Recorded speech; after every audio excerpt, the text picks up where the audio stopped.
So I've been working with a client, helping her to record some songs one at a time and release them as singles. And then recently, she came to me and said, "Hey, can we release all of the singles into one album?" And that's great. I said, "Sure," but I told her I could do it in 1 hour. So what I want to do in this video is find out if we can master a full album within Studio One in 1 hour. Let's jump in and find out. Okay, so this is actually part 3 of a mastering video series that I've been doing using Studio One. If you want to check out the other 2 videos, just go see my playlist called Studio One Mastering. And by the way, this is version 6. So hot off the press, I just downloaded it this morning. It came out yesterday. So it uploaded fine. It looks really cool. I haven't even had a chance to really use it, but this project loaded fine right into version 6. So that's kind of cool.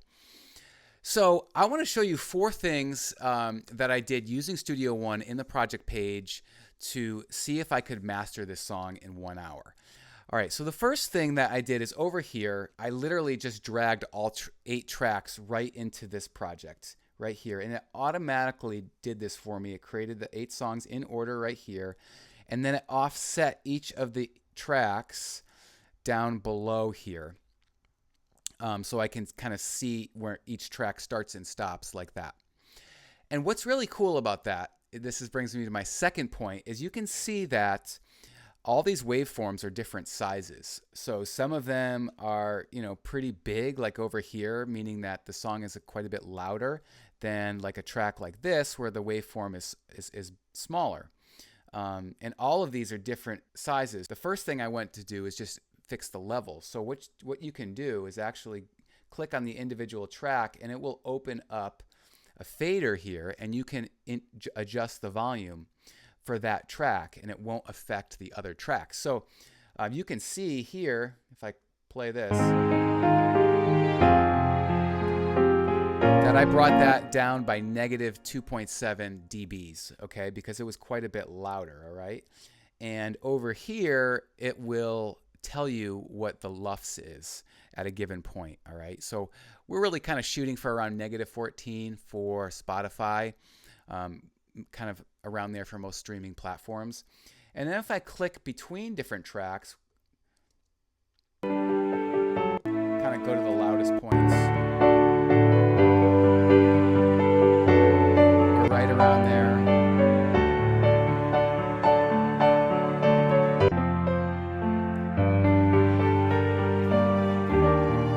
They're all pretty consistent volume-wise. Around that, negative 15, negative 14. I go to this track. This is the loudest section.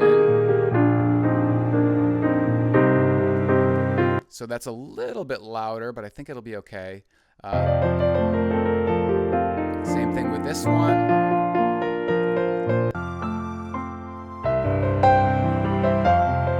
So if I click on these individual songs like that last one we were just at, you can see that I had to boost it up 5.8 decibels. So to offset all of those different volume differences, that was really the main thing that we needed to do to kind of get this to sound consistent, so that you're not listening through the album and one track is really loud or one track is really quiet. So that's going to make it not sound good or not professional. The second thing that I did, all right, is if you click on these tracks in Studio One, you can actually add effects to individual tracks and then not have it affect the rest of the track, which is really cool. So on this first track, I added some reverb, some additional reverb, because I thought it kind of sounded a little dry. So let's just, this is with reverb. That's without reverb. Back with the reverb.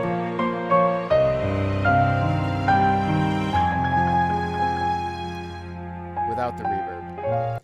So it's subtle, but it just warms it up. It just gives it a little bit more of a open quality that I found that the other songs had. On another track, I had to add a Pro EQ because it was kind of muddy, actually. It just was a little darker sounding than the other ones. So I just did a low cut where I cut a little bit of the bottom end and I boosted a little bit around 2 kilohertz. If you listen to it without, just sounds a little bit cleaner with it. Okay, so that's really cool. You can add effects. You can do different things.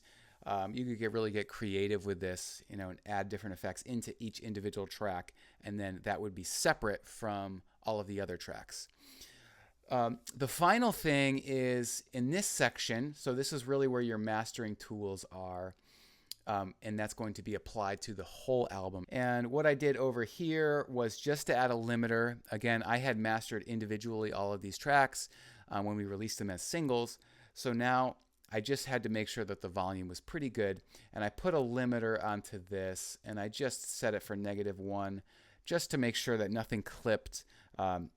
Excuse me, the ceiling I set to -1, and then I put the gain at 1 decibel to bring out some of the lower parts in the song. When you are going to export your song, okay, the fourth thing that is really time-saving in Studio One is if you go to digital release, and literally you can just check off all 8 songs there, select the waveform that you want, set it to the bit and sample rate, and then over here you can again adjust the loudness to, I have it set to Spotify at -14 LUFS, and then just save it, and then that'll save it to whatever folder you have, and you're able to create that mastering in that time. So in conclusion, I was actually able to finish this song in 60 minutes. Now, could I have spent more time? Probably. I could have really tweaked it, but I found that I got it to sound good. I got it to sound, all the levels were consistent, which was really what I was